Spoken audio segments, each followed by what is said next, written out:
Welcome to Fireside Giants. My name is Alex with my co-host here, Anthony Rivardo. Today we're talking a little bit about J.J. Watt, who the Houston Texans just released this morning. Kind of a surprise move, but we saw it coming. A couple weeks ago, we recorded an episode regarding J.J. Watt and potentially trading for him, but a lot of people were like, they're just going to cut him, so I might as well wait for that to happen. They were right.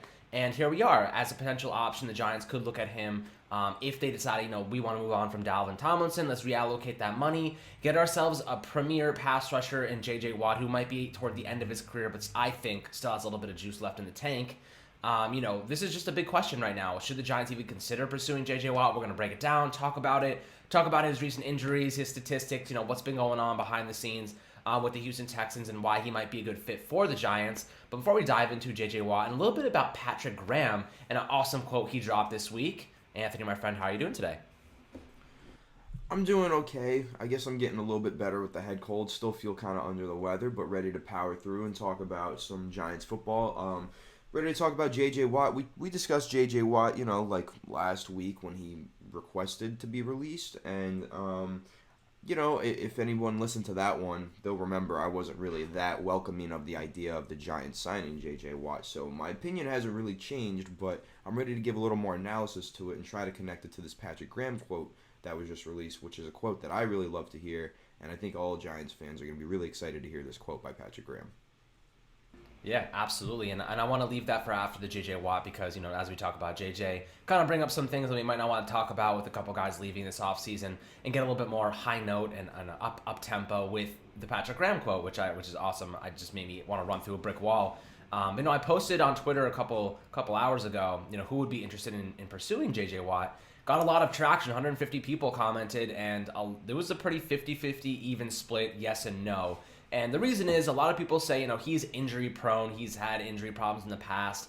And they're right. He has had those problems. And you don't want to sign a player and then have to deal with those type of injuries and whatnot. And then you don't have the guy that you wanted and expected to be upgrading your defensive line and whatnot. And now the question really is, is it worth keeping Dalvin or is it worth bringing on J.J. Watt? That's the major question. They have pros and cons. I want to break down both of them. But just to, go back to the injury category, he's missed 8 games over the last 3 years. That's not an exorbitant amount of games. Look at Saquon Barkley. He's missed way more than that over the last 2 years. He's missed more than that in 1 year. He missed double that in 1 year. So I'm not looking at the injury problems and saying, this is something I'm taking very, very seriously because he's only missed 8 games in 3 years. That doesn't scream to me unproductive. Doesn't scream to me that he's injury prone at the moment. In the past, he's had those issues. But I think he's gotten over them for the most part, and I think he's capable of being a great player still. He's only 2 years removed from a 16-sack performance in 2018 where he's a Pro Bowler. The past 2 years have been really bad as Houston traded away some of their best players, including Tyrann Mathieu, the Honey Badger. They got rid of a lot of their guys. Some guys retired. Jonathan Joseph left. Just their team kind of fell apart. Their offense was really holding them together for the past couple seasons. J.J. Watt, they were relying on to do a lot of things, including playing 3-tech, 5-tech, moving across and around the defensive line, and trying to disrupt the passer. They were asking him to do way more than he was capable of handling, for any player to be capable of handling. So I think that's why we saw a dip in his production. Only 9 sacks over the last 2 years. And, that's where I sit here and I say, I think he could be a great fit for the Giants on a cheaper contract, let's say 10 to 13 million for 2 years, or 10, 13 million per season. I think that could be a good option for them. If they want to go that route and say, let's not re-sign Dalvin, they'll probably go 3 years with Dalvin Thomas. And if they went 2-3 years with J.J. Watt with a no dead money in the third year, I think that would be a good contract. And I think they could get a ton of pass rush out of him. And it would make signing an outside linebacker less important because of how good he is as a pass rusher. But what do you think about this, Anthony? If they did go out and sign J.J. Watt for the same price they were going to retain Leonard, Dalvin Tomlinson for, what if they moved Dexter Lawrence to nose tackle, where he's capable of filling those gaps? I know you like him and I like him at the 3-tech, but he can play nose tackle. He can really absorb those double teams and really attack the A-gap. And then having J.J. Watt and Leonard Williams in the 3 and 5-tech outside, I think that would be an insane interior defensive line, some of the best players in the league. And I think, that would probably be even better than it was last year, having, players like that just draw so much attention. Yeah, personally, this argument of signing J.J. Watt if Dalvin Tomlinson walks, it doesn't really make sense to me. I know that's kind of what we discussed last time we had the J.J. Watt discussion. It doesn't make sense because J.J. Watt is not a zero tech. He's not a nose tackle. Dalvin Tomlinson is. So you're losing a player at one position and then gaining a player at another position, and then you have to move somebody into that position that just got opened up. I mean, if we're talking about how great Dexter Lawrence is and how he's been doing so well on the Giants' defensive line, why would we, and we talk about continuity all the time, why would we ruin the continuity and move him over to a new position in his third season when he's already been a low-key dominant player at the position that he's playing in his first 2 years, and he still has a lot of room to grow? I don't want to move Dexter Lawrence. Like, we could do it. You know, it might work. We put him at nose tackle, and then we put J.J. Watt at the 3 tech. But, like, why?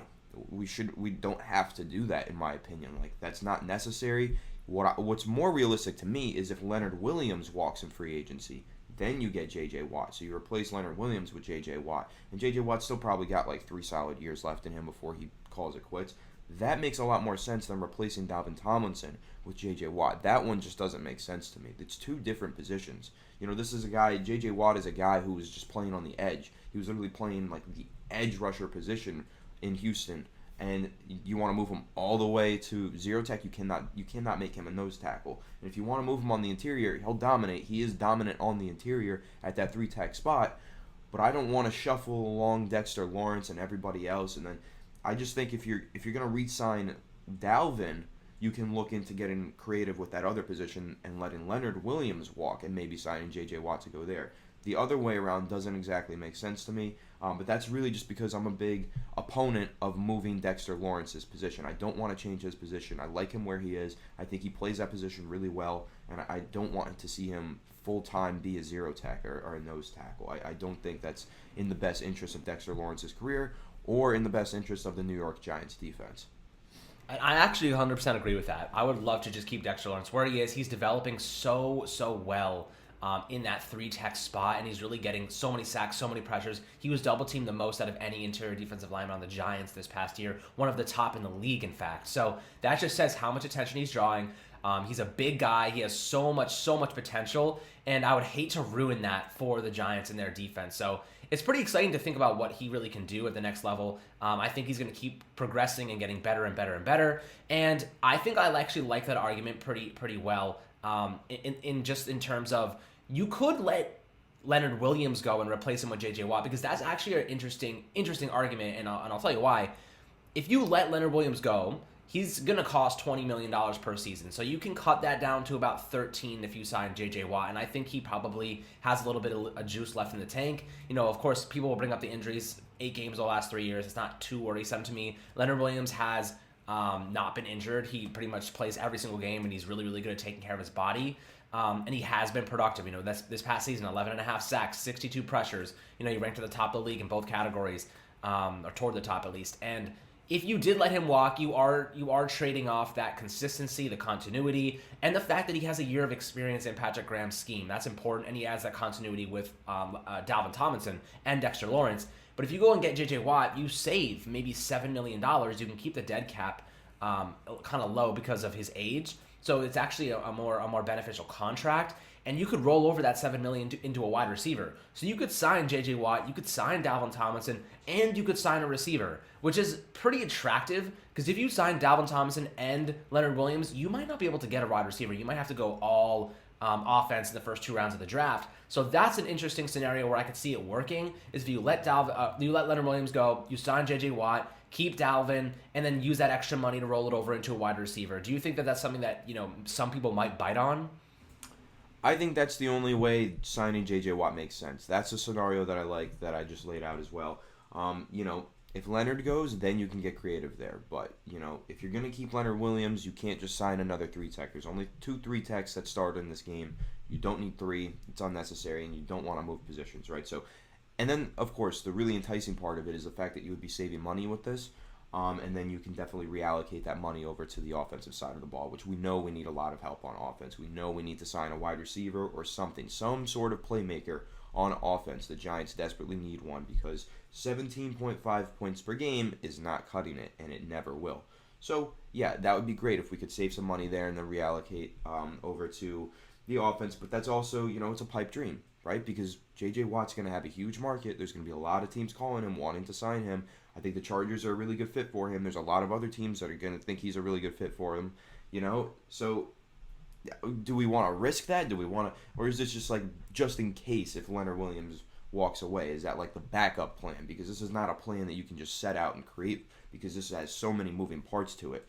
This means you have to re-sign Dalvin to make this scenario work. You have to hope that J.J. Watt doesn't go sign anywhere. So this is a scenario that has so many moving pieces, and that's what makes it really unlikely.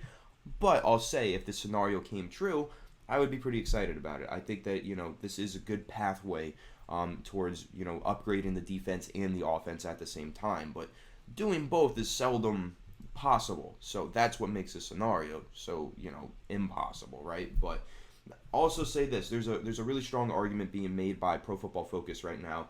It's kind of getting some traction and some buzz on Twitter that the Giants are better off re-signing Dalvin Tomlinson and letting Leonard Williams walk than the other way around. A lot of fans think that they have to sign Leonard Williams and they should let Dalvin walk because Leonard Williams is the better player, right? Leonard Williams is the more productive pass rusher. He is the better player by far, right? We can all agree on that. He's just more talented. But if you look at PFF's wins above replacement statistic, or I don't know, statistic, let's just call it that. If you look at that, their win above replacement difference is not very high, but their salary difference is going to be very high, right? Leonard's going to get probably $7 million to $10 million more than what Dalvin Tomlinson's going to get, which is like a huge gap. And is the talent gap that huge? I don't know. It's actually, PFF is making a pretty good argument. Maybe you are better off signing Dalvin to an extension and letting Leonard Williams walk and getting someone else at that position, and then reallocating the money elsewhere, because it is a huge pay difference between those two players for some reason. And I don't know if the talent difference is that huge. But I'll also say this. They do play two different positions, so it's kind of important to consider that and predicate that on what does Patrick Graham value more, a nose tackle or a three-tech? Probably a three-tech, and that's where the extra talent and extra money comes into play. But I want to hear your take on that, Alex. Would you rather re-sign Dalvin and let Leonard walk, or do you think that signing Leonard Williams should be number one priority? I thought that for most of this beginning of this offseason, but now PFF is making a pretty good argument. I'm starting to have some wheels in my head turn, maybe starting to change my mind on this whole thing. Really not sure how I feel about the money that we have to pay Leonard, and then looking at the money that Dalvin Tomlinson's going to get. I don't know if it is one or the other, but hopefully we can get both of them back. Yeah, I mean, I still think that signing Leonard Williams is more important than Dalvin Tomlinson, simply because we've talked about this, and we know how much easier it is to replace a nose tackle than it is to replace a three-tech pass rusher who just had 11.5 sacks last year. That's a good point. Very, very different. We talk about Ailey McNeil, we talk about Tommy Tagai, we talk about Christian Barrymore, a bunch of guys in the draft the Giants could look at in the first or second round and say, these guys we could plug and play. Maybe even Ailey McNeil drops to the third round, or they trade up to get him in the third round. Who knows? It's a lot easier to get a guy who's going to soak up double teams and really stop the run at a high level than it is to get a guy who's going to stop the run and contain the edge and rush the passer at a high level. Very different, and I think it's worth paying for, because there's not many guys in the league that are as good as Leonard Williams and as healthy as Leonard Williams. That's another major factor. You can never guarantee health, but Leonard Williams has played multiple seasons, never been injured, never missed a game due to injury, and that's the most important factor for me right now, is that he is somebody that's going to show up week in and week out, and you don't have, knock on wood, because I don't want him to get injured, but he's a guy that you can rely on to be there every week. And even if he doesn't have the best game, he's a threat. He's intimidating, and teams have to scheme around him. That's what we talk. It's the same concept that we talk on offense. Saquon Barkley draws attention from safeties and linebackers. A wide receiver one draws attention from safeties and corners. But if you don't have guys that create that intimidation factor, that cause opposing coordinators to have to develop schemes to stop them, they're just going to play their game 1v1. It's a mismatched league. They're just going to 1v1 you. They're going to soak up the double teams, and that's it. We saw what teams did against the Giants offense this past year when it comes to the receivers, and basically opposing defensive coordinators were just playing man coverage, cover 1, cover 0, blitzing more guys because they knew their corners could hold up in coverage. We saw it against the Baltimore Ravens. They had 2 backup cornerbacks, and they completely shut our receivers down. That's what happens when you don't have talented receivers, you don't have talented playmakers. If you let Leonard Williams go, who's really there that's going to say to other teams, on the defensive front, besides, I would say, Dexter Lawrence. Dalvin Tomlinson's a guy, he's going to soak up double teams, but he's a run stopper. He's not a pass rusher. So they're just going to throw the ball more. But if you have Dexter Lawrence and Leonard Williams, Now you're thinking, okay, we have two guys on the interior defensive line that are going to rush the passer at a high level. We have to scheme around them. We're going to have to run the ball more. We're going to have to use more play action. We're going to have to use more halfback draws. We're going to have to find ways to bait them into making the wrong decisions. And doing things to confuse them. But if you get rid of Leonard Williams, now you have Dalvin Tomlinson, who's not going to rush the passer. He's basically a one-trick pony. He's gotten better. He had 4 sacks last year, but that's nothing to write home about. He's basically soaking up those double teams at the nose tackle position over the center. And, everybody knows he's doing that. But then you have to replace Leonard Williams. That's not easy. B.J. Hill might finish with 7 sacks, 6, 7 sacks, but it's not 11.5 sacks. It's not 62 pressures. It's not consistently healthy every game. Totally different concepts. You need to retain guys that are going to create confusion, that are going to make your defense work more efficiently, and especially with the linebackers the Giants have now in Blake Martinez, and I think they might draft somebody in the mid rounds to help with the coverage aspect. And they retain James Bradbury. They have Logan Ryan, Xavier McKinney's taking a step forward. We saw how good this unit can be. I think that they're going to try as hard as they can to keep this unit as close to the same as possible. And maybe trying to find a cornerback in the middle rounds to inject into that CB2 position battle. And on offensive side of the ball, first and second round, I could see them going wide receiver or Kyle Pitts, wide receiver, Pat Freiermuth. There's a variety of combinations they can go with. Micah Parsons and Rondell Moore. You could spit out a ton of different things. But it really comes down to I wish the draft was before free agency sometimes, because it would be a lot easier to figure out what you're gonna do. In free agency, what players you need to plug holes in, because you don't know what players are going to follow you in the draft. You know what free agents are available right now, but you don't know what draft guys are going to follow you. So then it could go vice versa. You know what I mean? Yeah, and that's kind of interesting that you would say that, because I really like how the NFL's offseason works. I like free agency before the draft because I like setting yourself up for the draft through free agency. In the NBA and other leagues, it's different. You go through the draft and then you hit free agency. I like the way that the NFL does it, just because it's such a huge 53-man roster. 55 now, right? Went up to 55. So it's such a huge roster. So I really like the free agency before the draft setup. I just think you have to be really smart about what you do in free agency, and you have to try to round all those bases, and you can't bank on somebody falling to you in the draft. So the Giants should make it a priority to fix the wide receiver position, and then in the draft, if somebody falls to them, they find their wide receiver, draft him as well. Don't just leave the wide receiver position alone in free agency. You know what I mean? Because what happens if none of those wide receivers that you want in the draft, none of them fall to you? Then you're kind of screwed. So you have to set yourself up for the draft through free agency. That's just the way that I see it. Yeah, and that's a good argument. My counter to that would be, if you say the Giants, let's say a couple years ago, they were looking at Leonard Floyd. They were like, we want Leonard Floyd. We think he's perfect for our scheme. And they waited. He was about to fall to them. They predicated their entire free agency spending on getting Leonard Floyd, and then the Chicago Bears leapfrogged them and stole him. Those things happen. You never know when a team's gonna. And that's why a general manager that was, running the Giants back then, that's why he was fired. Because he made mistakes like that. That was a terrible mistake that could have been avoided. Especially because his draft board leaked, and that's how they got ahead of him. So yeah, I mean, that's ridiculous. The leakings of the draft board, and it happens to Dave Gettleman every year. Everybody knew they were taking Jalen Jones like a week before it happened, which was pretty crazy. And Saquon Barkley, we knew that the second that's Gettleman saw okay. Saquon. True. We saw both of them. We all knew he was going to take Saquon, and most of us were like, we were in denial about it, but we knew he was going to take Daniel Jones. But this year, I don't know if anybody really knew that he was going to take Andrew Thomas. That was a surprise pick. No one really saw that coming. We knew offensive tackle.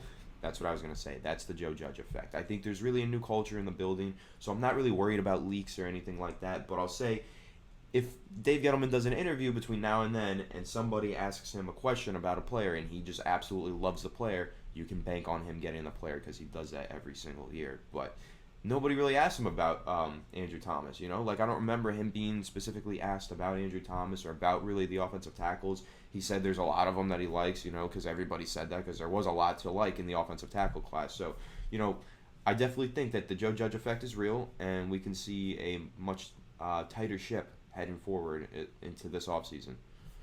And that's what you're bringing from New England, though. Nobody ever knows what New England's doing. They trade, they select guys like Sony Michel. You never know.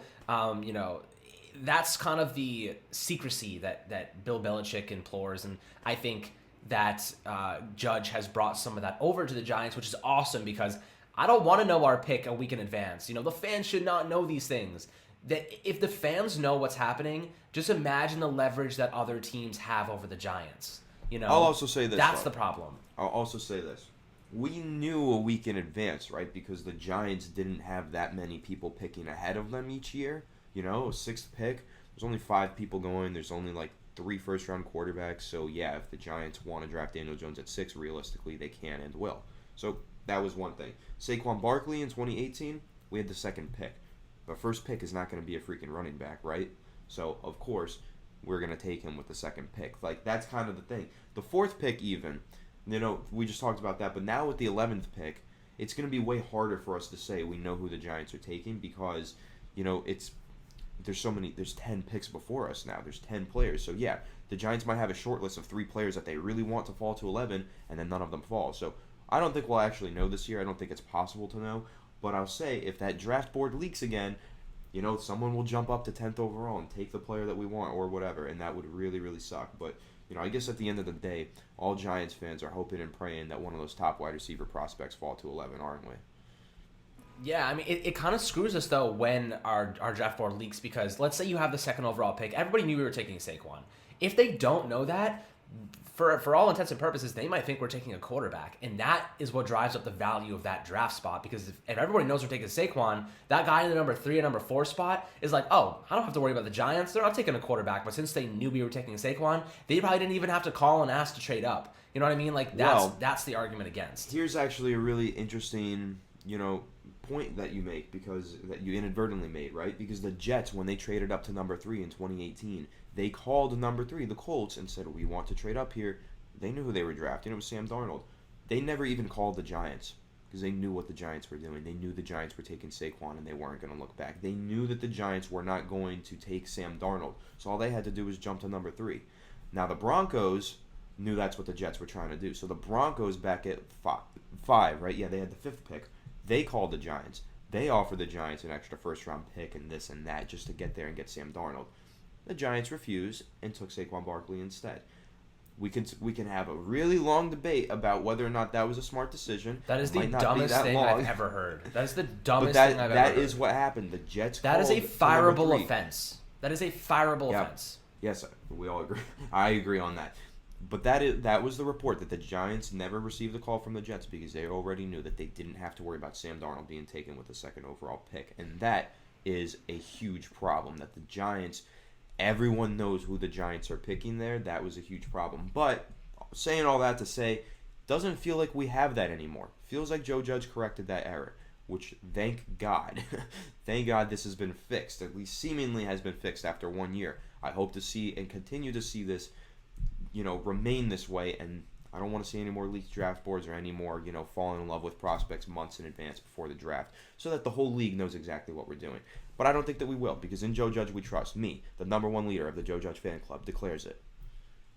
Exactly, but what that tells me is that Judge has a lot of authority and power, which is what I wanted to hear and what I wanted to see from this team going forward. They gave him a lot of power to make these personnel decisions, have influence over the draft board, and really employ Gettleman as more of a scout than somebody making these decisions for the team as a sole individual, because I feel like Pat Shurmur didn't have like all the say in the world.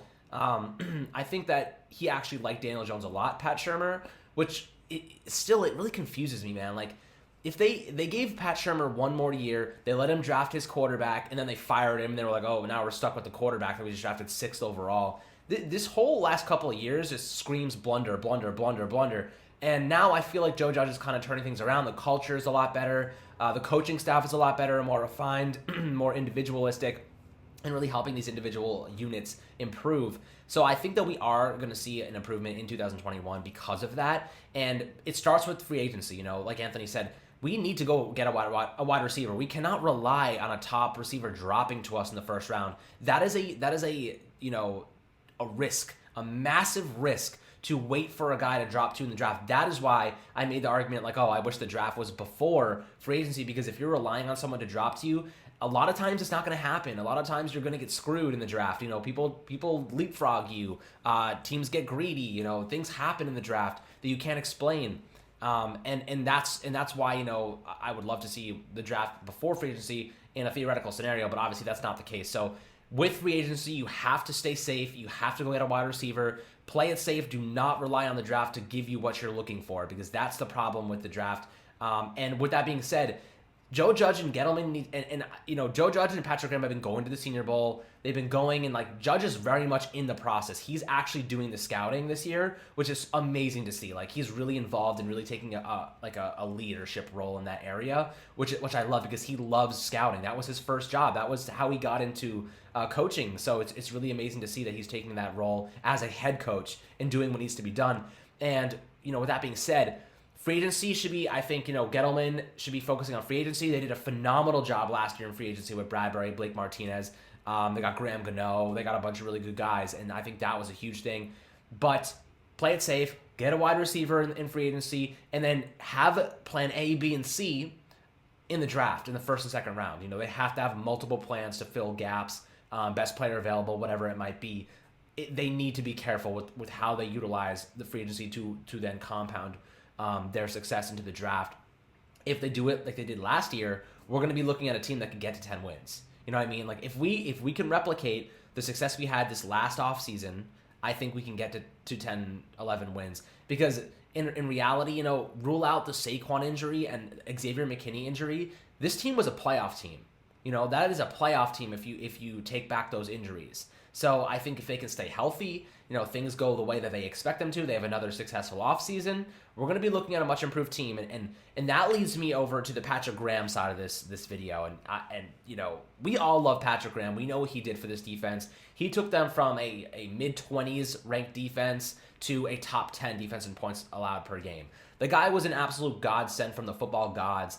I love him. The guy, everyone, the team loves him. If you ever hear his audio, the guy hypes his players up. He's a leader.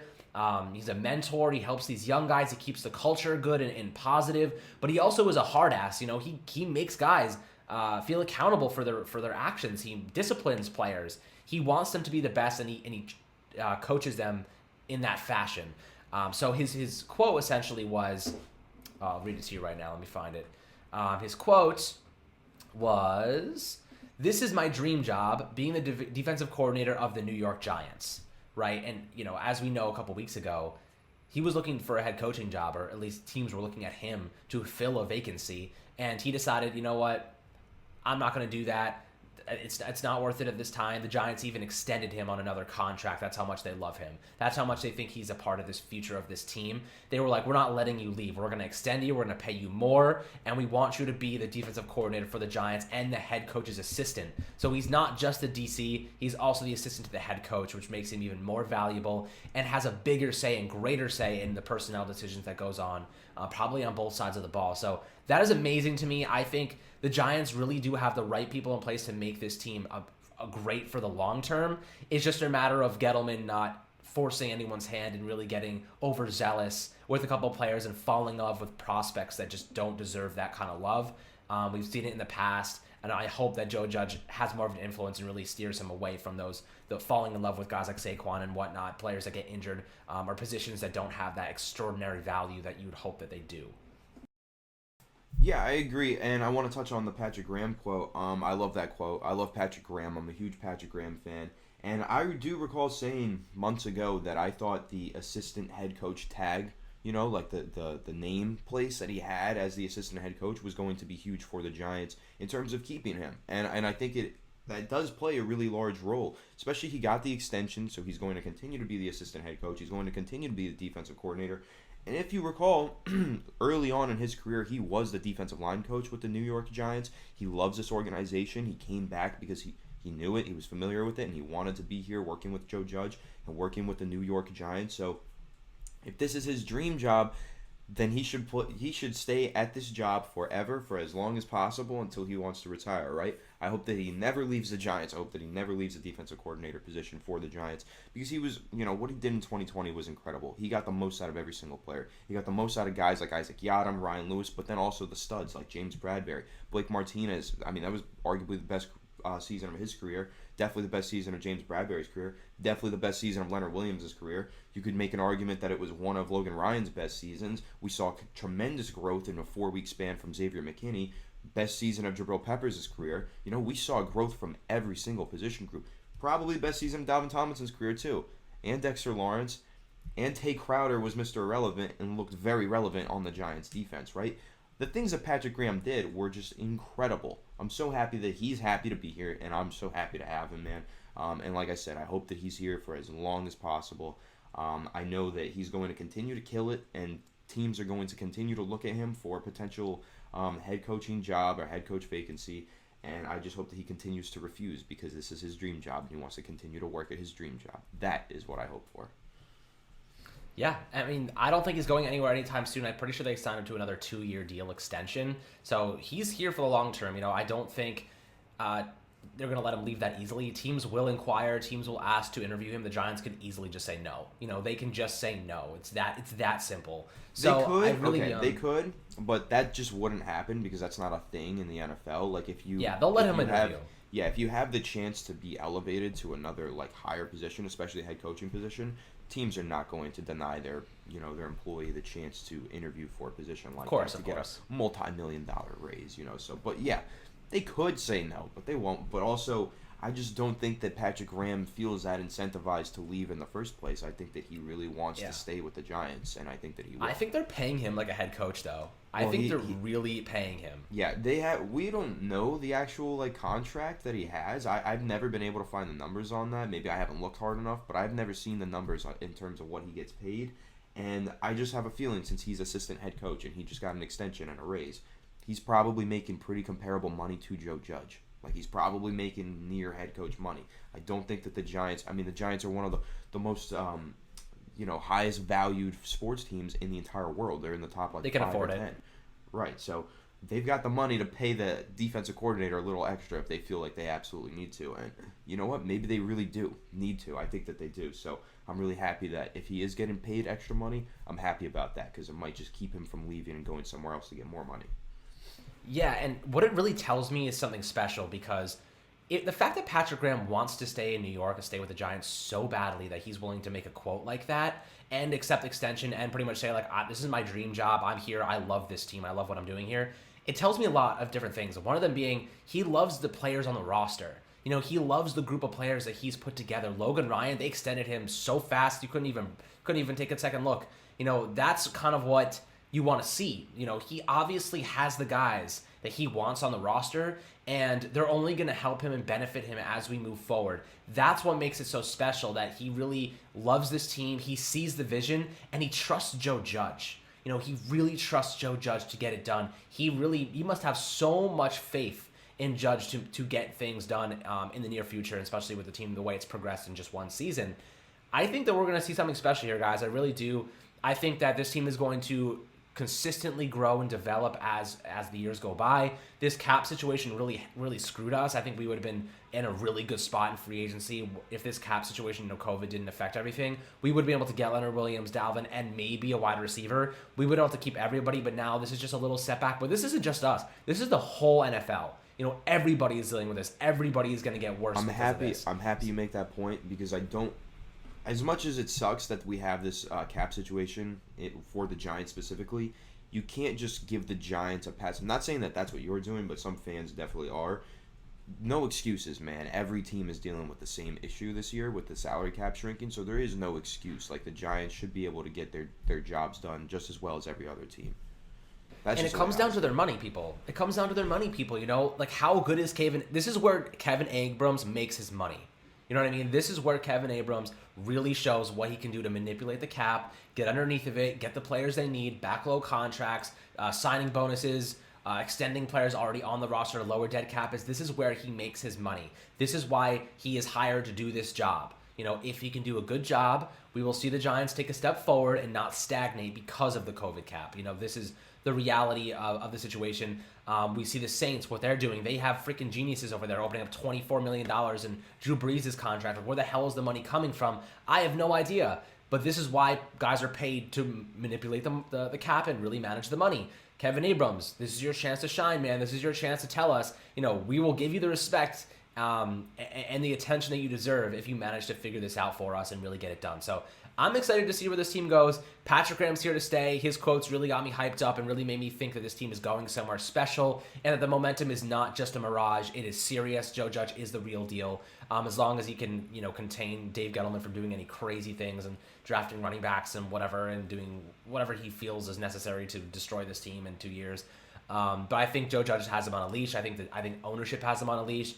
And everyone is working together now to get things done. And that's not to say Dave Gettleman is doing a bad job. He did a great job this past offseason with free agency and the draft. He has a play. He has a hand in all of those decisions. So kudos to him as well for making it happen. The chemistry and the continuity that the coaches and management are showing is really starting to pay dividends, and that's what we want to see. That's a really great thing for us to experience. But as always, guys, thank you so much for tuning in. Let us know in the comment section on YouTube what you think about J.J. Watt, and if you think that they should sign him or even consider pursuing him. What you think about Patrick Graham, if you think this team is going to take a step forward. Their schedule just released, or rather just the team that they're going to be playing, a home and away. Let us know what you think. I think they could be a 10-win, 12-win team next year if they play their cards right. So I know I'm a little optimistic. But their home schedule, they could sweep the home. It really is not that bad. The away schedule is pretty brutal, but the home is not bad at all. We'll see. But if Saquon comes back and plays fully healthy, Daniel Jones takes a step forward, offensive line, if everyone takes a step forward like we hope they will, this team can be very good. They can be better than we expect. I'll say one thing.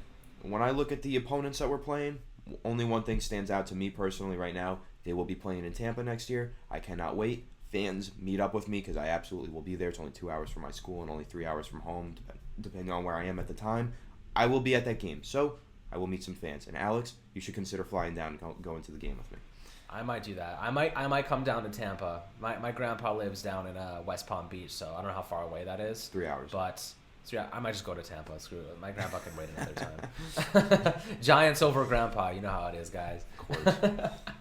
But guys, thanks for tuning in. We will catch you guys on the next video. Make sure to subscribe on YouTube if you haven't already. Thank you.